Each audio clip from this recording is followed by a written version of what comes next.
तकबीर में कलमा में नमाजू में अज़ा में ऐ नाम इलाही से मिला नाम मुहम्मद ऐ नाम इलाही से मिला नाम मुहम्मद। বাচ্চার ডান কানের মধ্যে আযান দেওয়া হয়, বাম কানের মধ্যে ইকামত দেওয়া হয়। আপনারা বলেন যে কথাগুলি বলতেছি আমারও প্রয়োজন, আপনাদেরও প্রয়োজন।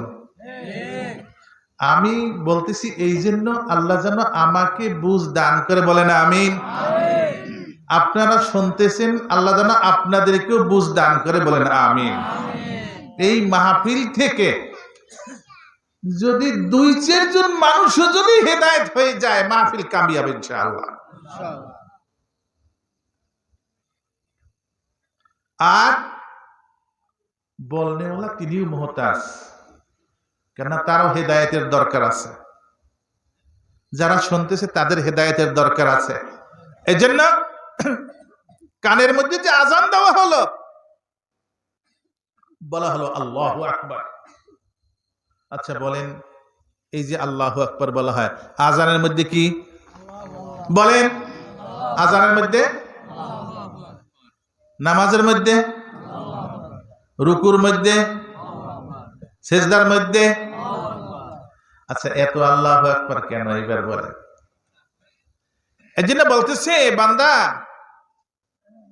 তোমার যে কলব আছে, এই কলবের মধ্যে যেন এতবার বলতে বলতে বলতে বলতে যেন কলবের মধ্যে বসে যায় যে আল্লাহই বড়।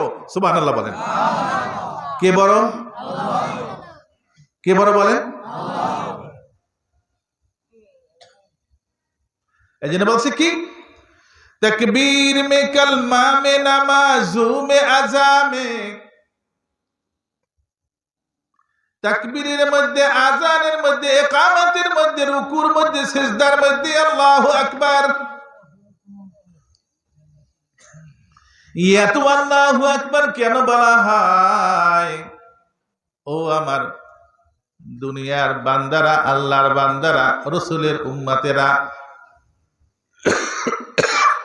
তোমার কলবের ভিতরে জানো একমাত্র বসে যায় আল্লাহই বড়।